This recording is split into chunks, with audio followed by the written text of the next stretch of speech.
ओम नमः शिवाय। प्रथम गणों सहित वीरभद्र और महाकाली का दक्ष यज्ञ विध्वंस के लिए प्रस्थान।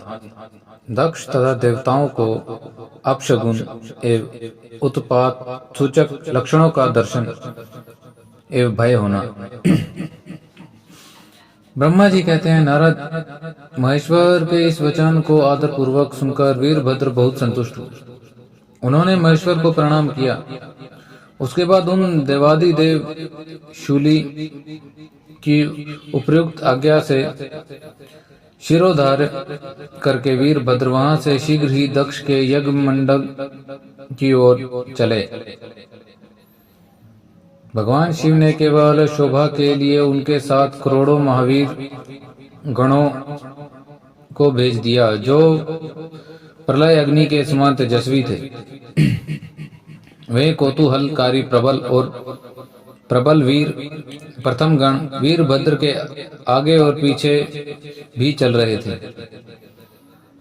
काली के भी काल भगवान रुद्र के वीरभद्र सहित जो लाखों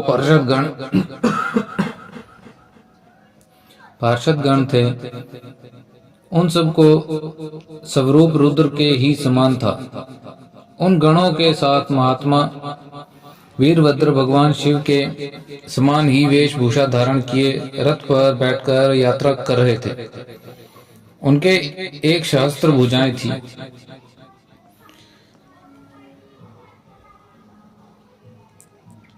शरीर में नागराज लिपटे हुए थे।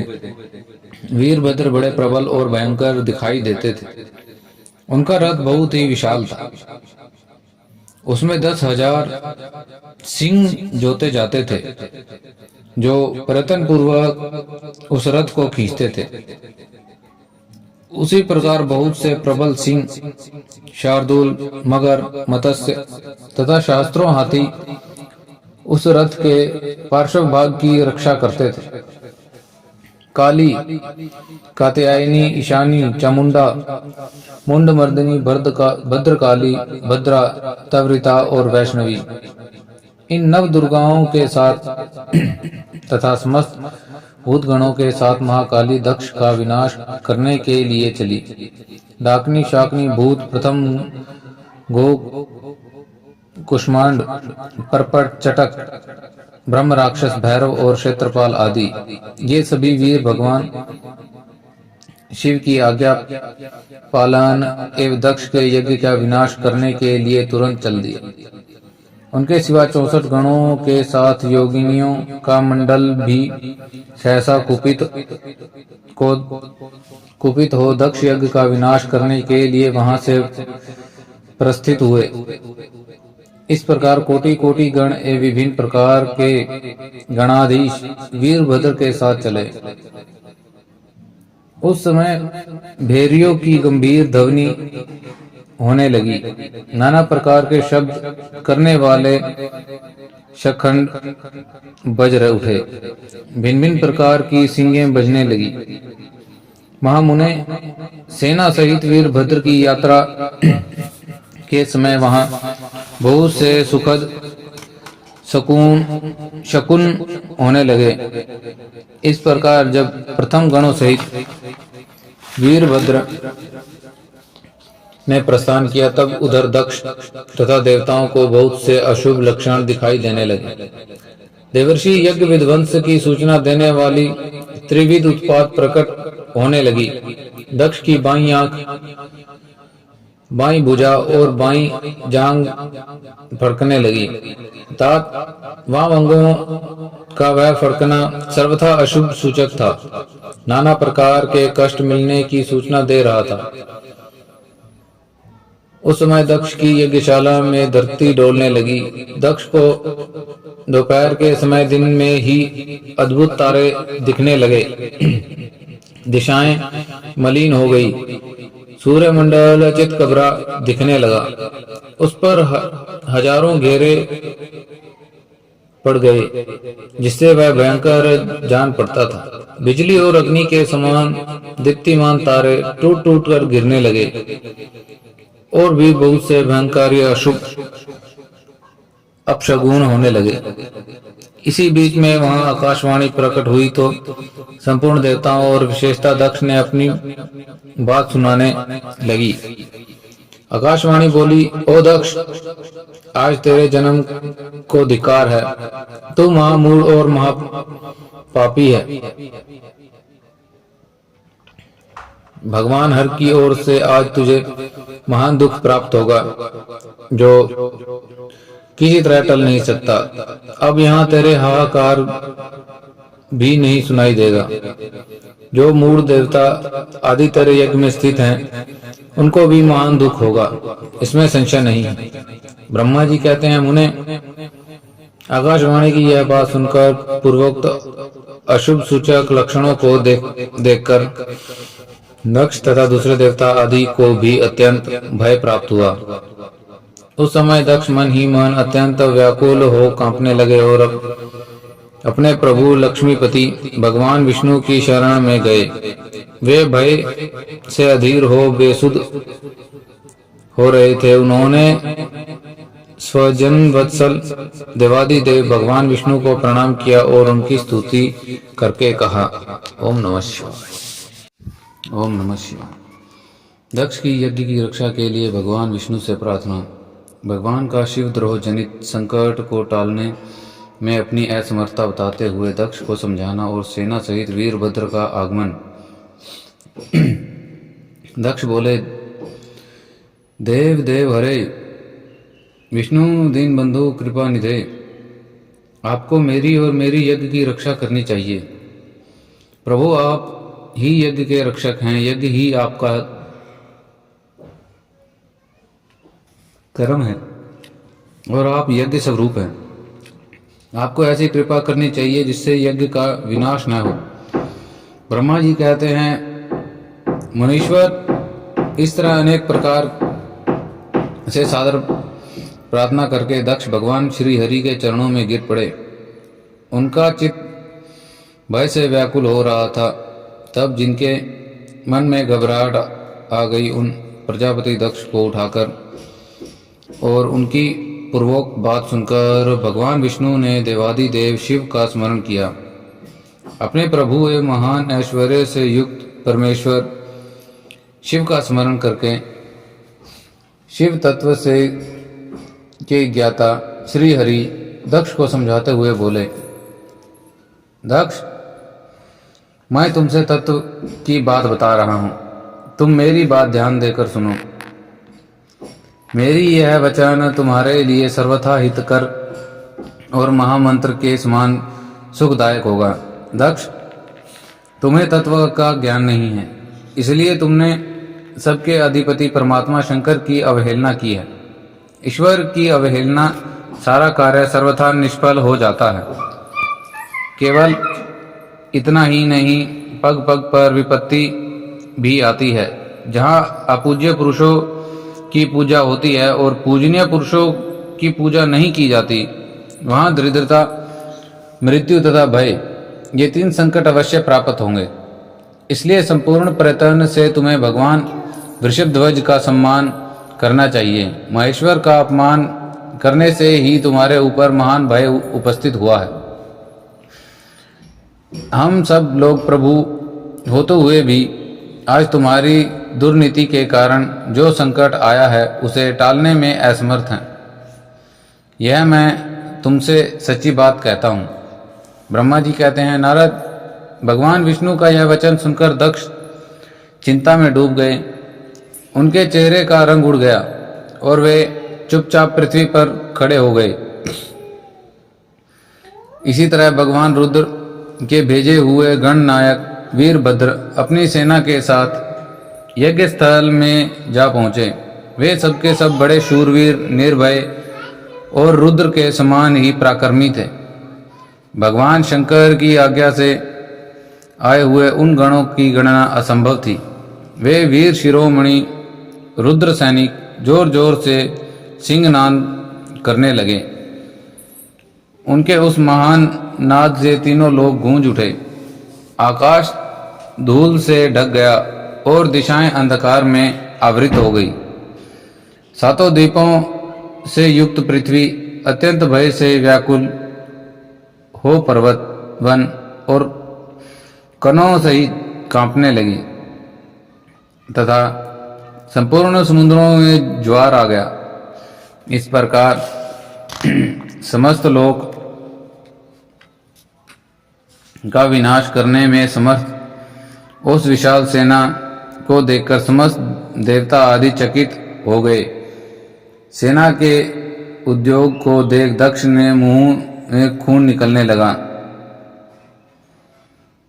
वे अपनी स्त्री को साथ ले भगवान विष्णु के चरणों में दंड की भांति गिर पड़े और इस प्रकार बोले, हे विष्णु महाप्रभु, आपके बल से ही मैंने इस महान यज्ञ का आरंभ किया है। सत्कर्म सिद्धि के लिए आप ही प्रमाण माने गए हैं। विष्णु, आप कर्मों की साक्षी और यज्ञों के प्रतिपालक हैं। महाप्रभु, आप वेदों युक्त धर्म और ब्रह्मा जी के रक्षक हैं। अतः प्रभु, आपको मेरे इस यज्ञ की रक्षा करनी चाहिए, क्योंकि आप सबके प्रभु हैं।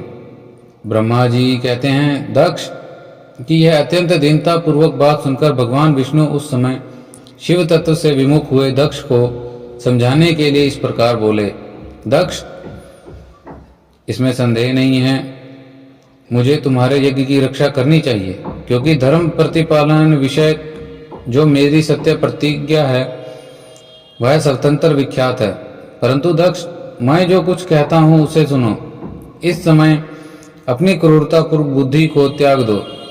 देवताओं के क्षेत्र नैमिषारण्य में जो अद्भुत घटना घटी हुई थी उसका तुम्हें स्मरण नहीं हो रहा है? क्या तुम अपनी कुबुद्धि के कारण उसे भूल गए?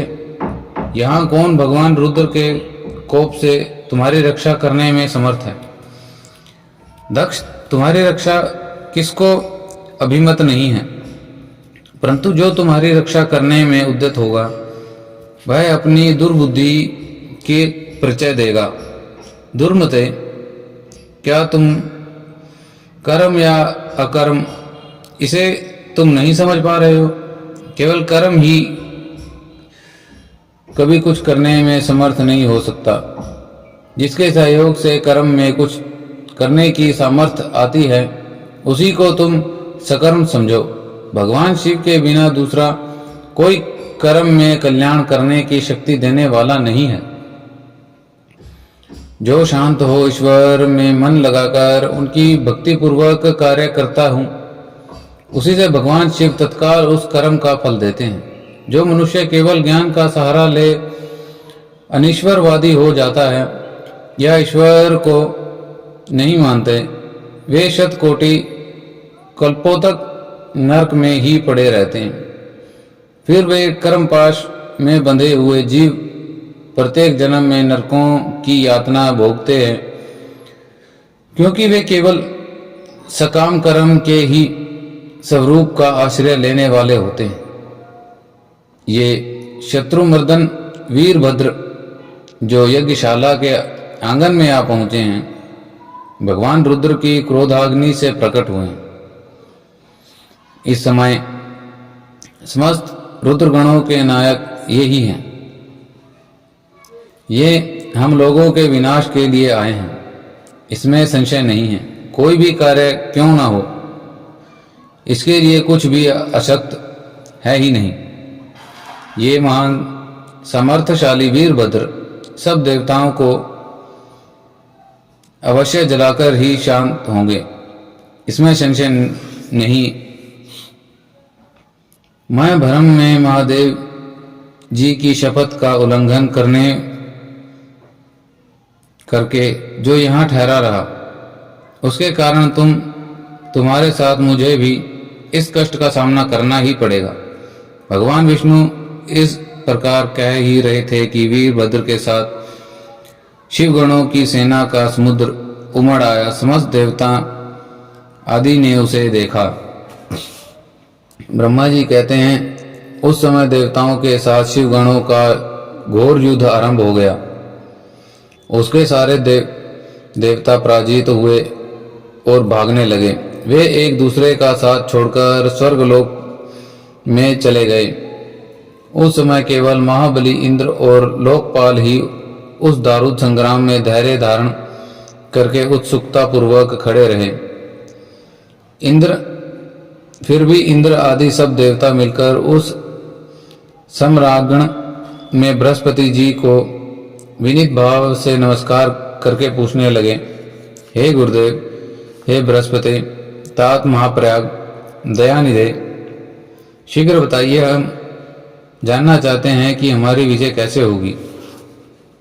उनकी यह बात सुनकर बृहस्पति जी ने प्रयत्न पूर्वक भगवान शंभु का स्मरण करके और ज्ञान दुर्बल महेंद्र से कहा, हे इंद्र, भगवान विष्णु ने पहले जो कुछ कहा था उस सब समय घटित हो गया है। मैं उसी को स्पष्ट कर रहा हूं। सावधान होकर सुनो। समस्त कर्मों का फल देने वाले जो कोई ईश्वर हैं वह कर्ता का ही आश्रय लेता है। कर्म करने वाले को ही उस कर्म का फल देता है। जो कर्म करता ही नहीं, उसको फल देने में वह भी समर्थ नहीं है। ईश्वर को जानकर आश्रय लेकर सत्कर्म करता है, उसी को उस सत्कर्म का फल मिलता है। न मंत्र न औषधियां ईश्वर द्रोही को नहीं, न मंत्र न औषधियां न समस्त अभिचारित कर्म, न लौकिक पुरुष न कर्म, न वेद न पूर्व और न उत्तर मानसा तथा न नाना वेदों के युक्त अन्याय शास्त्र ही ईश्वर को जानने में समर्थ होते हैं, ऐसा प्राचीन विद्वानों का कथन है। अन्य शरण भक्तों को छोड़कर दूसरे लोग संपूर्ण वेदों का 10,000 बार स्वाध्याय करके भी महेश्वर को भली भांति नहीं जान सकते। यह महाश्रुति का कथन है। अवश्य भगवान शिव के अनुग्रह से ही सर्वथा शांत, निर्विकार, उत्तम दृष्टि से सदा शिव के तत्व का साक्षात्कार ज्ञान हो सकता है। सुरेश्वर क्या कर्तव्य है और क्या अकर्तव्य, इसका विवेचन करना अभीष्ट होने पर ही मैं इसमें सिद्धि का उत्तम अंश है, इसी का प्रतिपादन करूंगा। तुम अपने हित के लिए इसे ध्यान देकर सुनो। इंद्र, तुम लोकपालों के साथ आज नादान बनकर दक्ष यज्ञ में आ गए। बताओ, यहां क्या पराक्रम करोगे? भगवान रुद्र जिनके सहायक हैं, ऐसे ये परम क्रोधी रुद्रगण इस यज्ञ में विघ्न डालने के लिए आए हैं और अपना काम पूरा करेंगे, इसमें संशय नहीं है। मैं सत्य सत्य कहता हूं कि यज्ञ में विघ्न का निवारण करने के लिए वस्तुतः इसमें से किसी के पास भी सर्वथा कोई उपाय है ही नहीं। बृहस्पति की यह बात सुनकर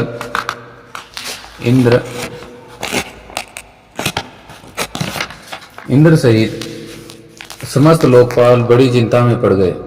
यह महावीर रुद्रगणों घिरे हुए वीरभद्र ने मन ही मन भगवान शंकर का स्मरण करके इंद्र आदि लोकपालों को डांटा और इसके पश्चात रुद्रगणों ने नायक वीरभद्र रोष में भरकर तुरंत ही संपूर्ण देवताओं को तीखे बाणों से घायल कर दिया।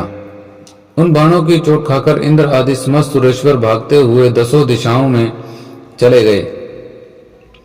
जब लोकपाल चले गए और देवता भाग खड़े हुए, तब वीरभद्र अपने गणों के साथ यज्ञशाला के समीप गए।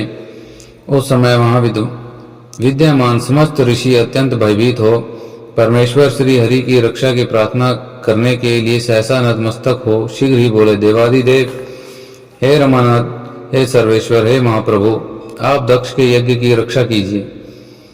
आप ही यज्ञ हैं, इसमें संशय नहीं है। यज्ञ आपका कर्म है, रूप है और अंग है। आप यज्ञ के रक्षक, दक्ष यज्ञ की रक्षा कीजिए। आपके सिवा दूसरा कोई इसका रक्षक नहीं है। ब्रह्मा जी कहते हैं, नारद, ऋषियों की यह वचन सुनकर मेरे सहित भगवान विष्णु वीरभद्र के साथ युद्ध करने की इच्छा से चले। श्री हरि को युद्ध के लिए उद्यत देख शत्रु मर्दन वीरभद्र, जो वीर प्रथम गणों से घिरे हुए थे, कड़े शब्दों में भगवान विष्णु को डांटने लगे। नारद, वीरभद्र की यह बात सुनकर बुद्धिमान देवेश्वर विष्णु वहां प्रसन्नता पूर्वक हंसते हुए बोले, वीरभद्र, आज तुम्हारे सामने मैं जो कुछ कहता हूं उसे सुनो। मैं भगवान शंकर का सेवक हूं। तुम मुझे रुद्र देव से विमुख न कहो। दक्ष अज्ञानी है, कर्म कांड में ही इसकी निष्ठा है। इससे मूर्तावश पहले मुझसे बारंबार अपने यज्ञ की चलने के लिए प्रार्थना की थी। मैं भक्त के अधीन ठहरा, इसलिए चला आया। भगवान महेश्वर भी भक्त के अधीन रहते हैं। दक्ष मेरा भक्त है, इसलिए मुझे यहाँ आना पड़ा है। रुद्र के क्रोध से उत्पन्न हुए वीर, तुम रुद्र तेज स्वरूप हो, उत्तम प्रताप के आश्रय हो। मेरी प्रतिज्ञा सुनो। मैं तुम्हें आगे बढ़ने से रोकता हूं और तुम रुको, तुम मुझे रोको। परिणाम वही होगा जो होने वाला होगा। मैं पराक्रम करूंगा। ब्रह्मा जी कहते हैं, नारद, भगवान विष्णु ने ऐसा कहने पर महाबाहु वीरभद्र हंसकर बोला, आप मेरे प्रभु के लिए भक्त हैं। यह जानकर मुझे बड़ी प्रसन्नता हुई है। इतना कहकर गण नायक वीरभद्र हंस पड़ा और विनय से नतमस्तक हो बड़ी प्रसन्नता के साथ विष्णु जी से कहने लगा, हे महाप्रभु, मैंने आपके भाव की परीक्षा के लिए कड़ी बातें कही थी। इस समय यथार्थ बात कहता हूं, सावधान होकर सुनो। अरे, जैसे शिव हैं वैसे आप हैं, जैसे आप हैं वैसे शिव हैं, ऐसा वेद कहते हैं और वेदों का यह कथन शिव की आज्ञा से अनुसार ही है।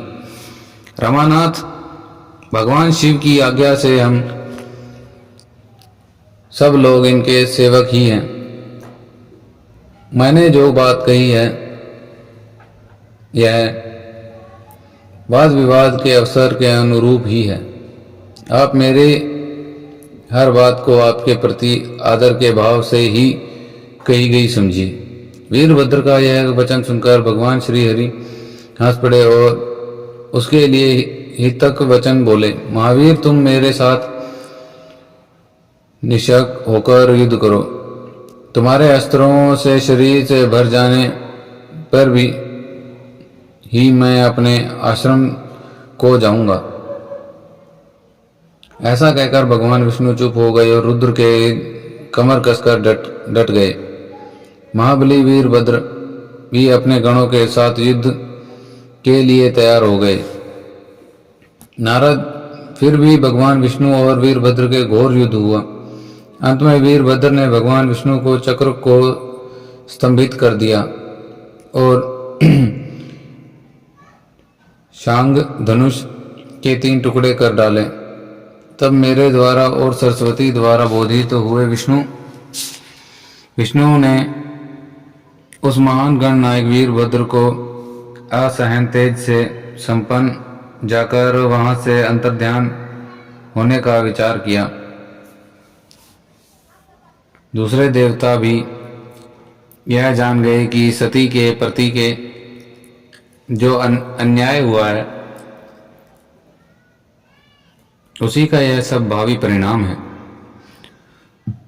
दूसरों के लिए इस संकट का सामना करना अत्यंत कठिन है। यह जानकर वे सब देवता अपने सेवकों के साथ स्वतंत्र सर्वेश्वर शिव स्मरण करके अपने अपने लोक में चले गए। मैं भी पुत्र के दुख से पीड़ित तो हो सतलोक में चला आया और अत्यंत दुख से आतुर हो सोचने लगा कि अब मुझे क्या करना चाहिए। मेरे तथा विष्णु के चले जाने पर मुनियों सहित समस्त यज्ञ में आधार रहने वाले देवता शिव गणों द्वारा पराजित हो गए होंगे। उस उपद्रव को देखकर और उस महामुख का विध्वंस निकट जानकर या यज्ञ की अत्यंत भयभीत हो मृग का रूप धारण करके वहां से भागा।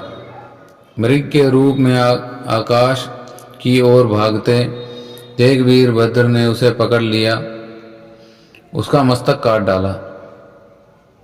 फिर उन्होंने मुनियों तथा देवताओं के अंग भंग कर दिए और बहुतों को मार डाला। प्रतापी मणिभद्र ने भृगु को उठाकर पटक दिया और उनकी छाती को पैर से दबाकर तत्काल उसकी दाढ़ी मूंछ नोच ली। चंड ने बड़े वेग से पूषा के दांत उखाड़ लिए, क्योंकि पूर्व काल में जिस समय महादेव जी को दक्ष के द्वारा गालियां दी गई थी, उस समय वे दांत दिखा दिखाकर हंसे थे। नंदी ने भग को रोषपूर्वक पृथ्वी पर दे मारा और उनकी दोनों आंखें निकाल ली, क्योंकि जब दक्ष शिव को श्राप दे रहे थे तो उस समय वे आंखें संकेत से अपना अनुमोदित सूचित कर रहे थे। वहीं रुद्रगण नायकों ने स्वधा स्वाहा और दक्षिणा देवियों की बड़ी विडंबना दुर्दशा की।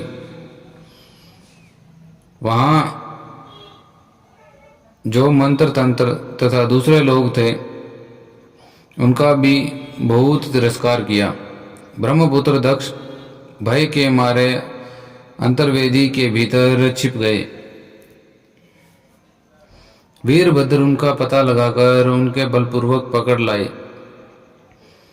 फिर उनके दोनों गाल पकड़कर उन्हें उनके मस्तक पर तलवार से आघात किया,